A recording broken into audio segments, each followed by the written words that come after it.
Assalamualaikum warahmatullahi wabarakatuh. Sebelum memasuki materi ini, izinkan saya untuk memperkenalkan diri. Perkenalkan, nama saya Syarifah Arpilia Nur Anissa. Assalamualaikum warahmatullahi wabarakatuh. Halo semuanya, perkenalkan nama saya Della Mutia Rahmah. Pada video kali ini, kami membawakan materi mengidentifikasi segmen dan sasaran pasar. Pengertian segmentasi pasar menurut para ahli. Menurut Gary Armstrong, segmentasi pasar adalah kegiatan membagi pasar yang luas menjadi terpetak-petak sesuai kebutuhan dan karakteristik konsumen. Tujuannya ialah supaya perusahaan bisa melahirkan produk yang memang dibutuhkan oleh mereka. Menurut Wright and Farrell, segmentasi pasar adalah sebuah sistem untuk membagi pasar menjadi beberapa pelanggan potensial dan tertarget, terutama untuk konsumen yang memiliki karakteristik dan kebutuhan yang sama.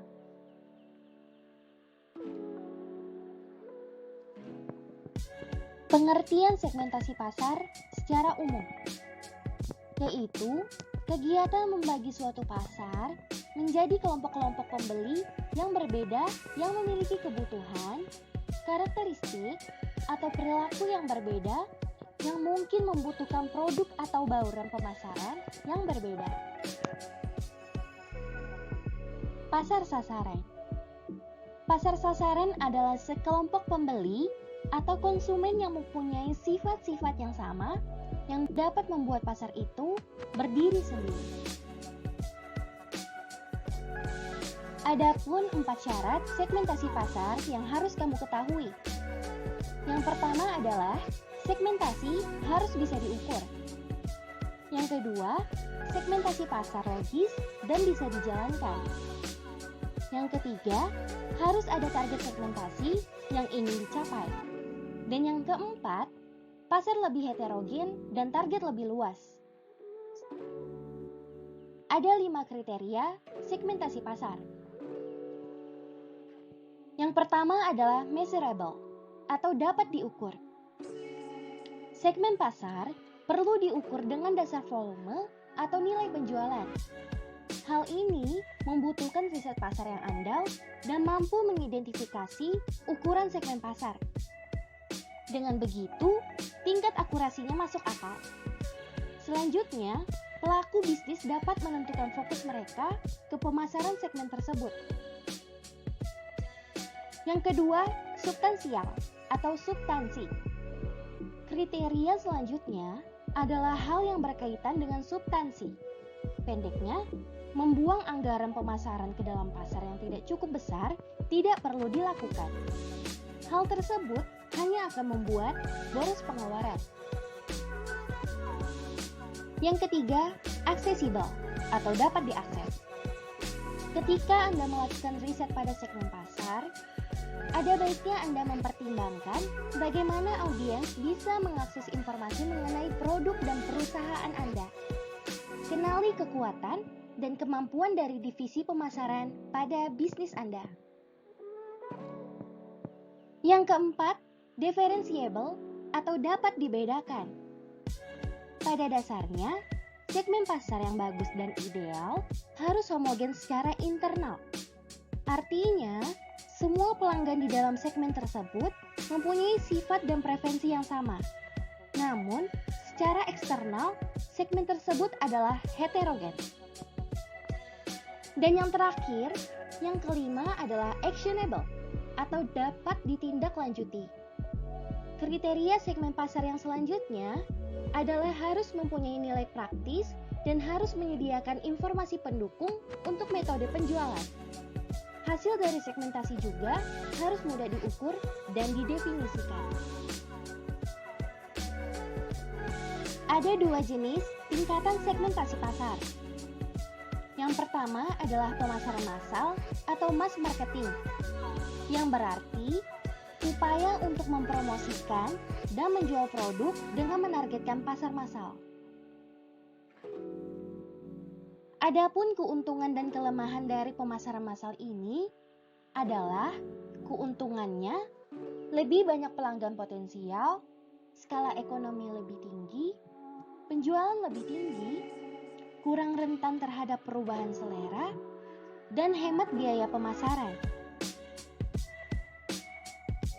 Kelemahannya adalah adaptabilitas rendah, margin keuntungan rendah, biaya peralihan rendah, tekanan persaingan tinggi, dan hambatan masuk tinggi.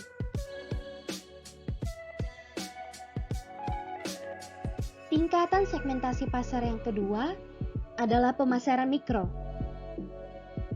Di pemasaran mikro ini dibagi lagi menjadi 4. Yang pertama adalah segmen.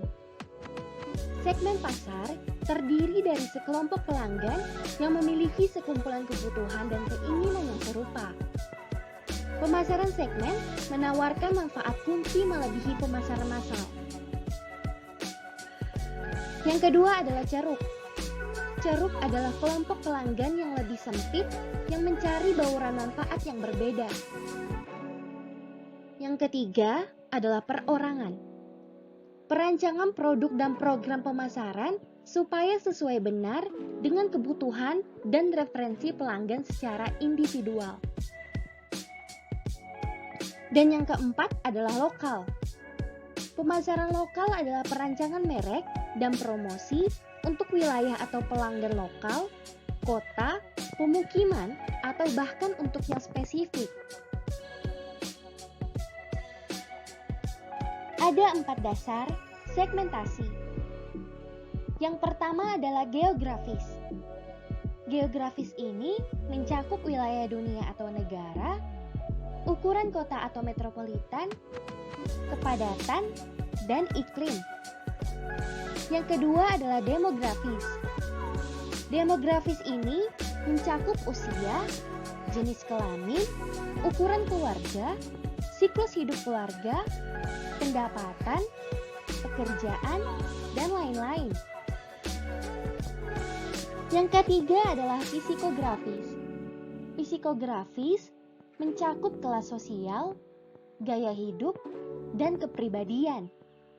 Dan yang keempat adalah perilaku, yang mencakup situasi, manfaat, status pengguna, tingkat pengguna, dan lain-lain.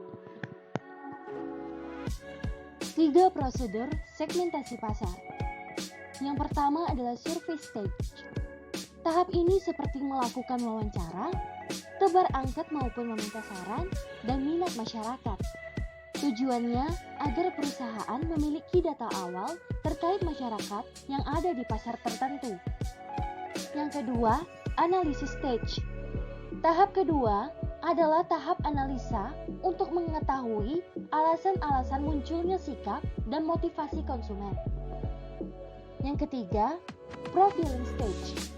Pada tahap akhir ini, perusahaan mulai mengidentifikasi beberapa kelompok konsumen.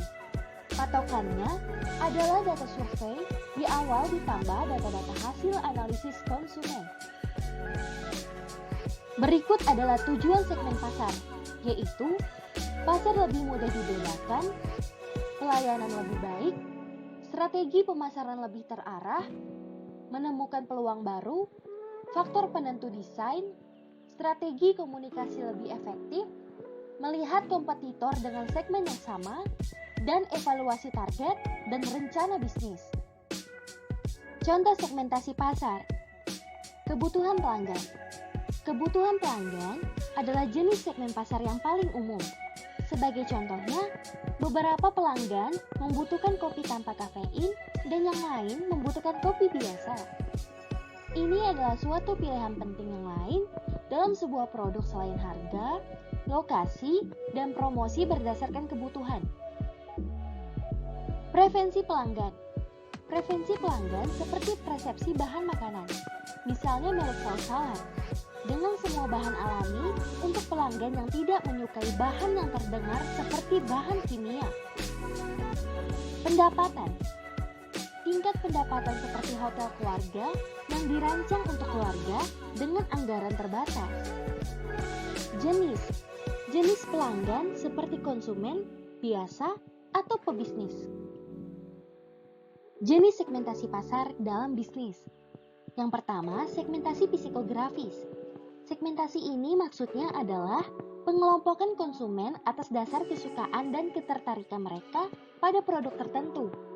Bisa juga diarahkan pada konsumen yang menekuni suatu profesi dan hobi yang khusus. Yang kedua, segmentasi geografis.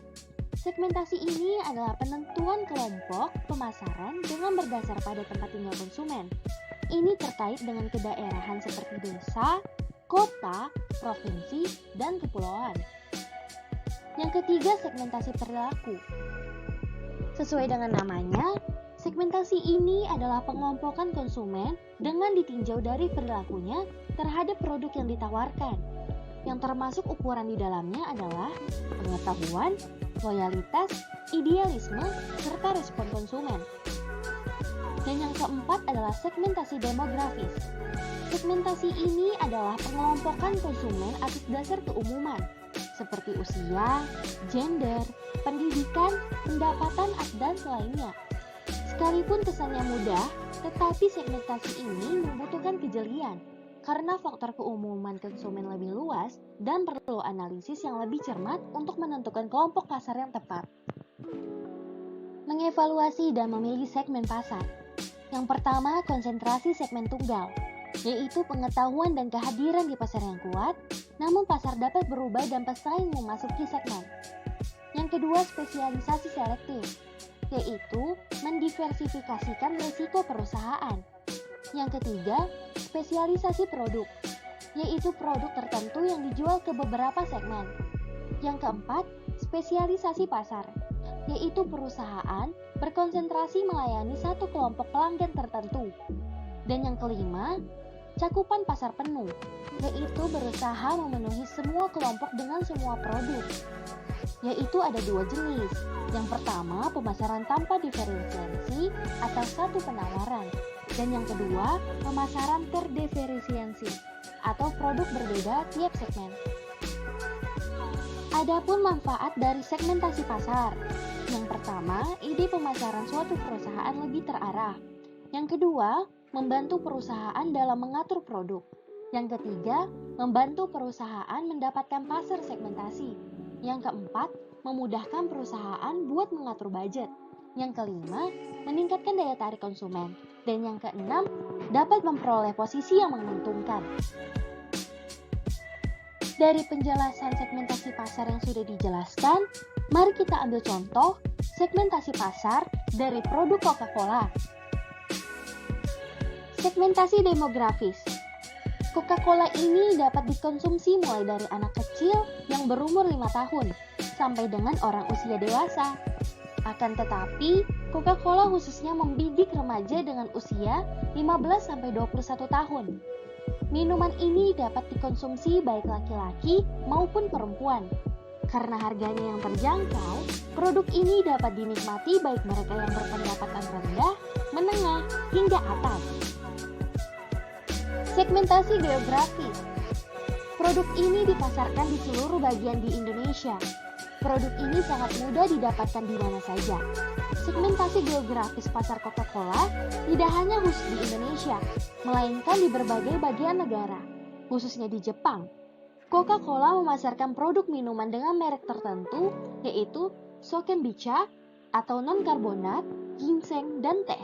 Laksia, yaitu merupakan milk fermentasi atau susu fermentasi. Segmentasi psikografis. Produk minuman Coca-Cola ini ditawarkan untuk semua status sosial. Hal ini dikarenakan harga produk Coca-Cola yang terjangkau dan cukup murah. Terima kasih untuk teman-teman yang sudah menonton sampai habis. Semoga dengan penjelasan kali ini, kalian dapat memahaminya. Sampai jumpa di lain waktu. Terima kasih.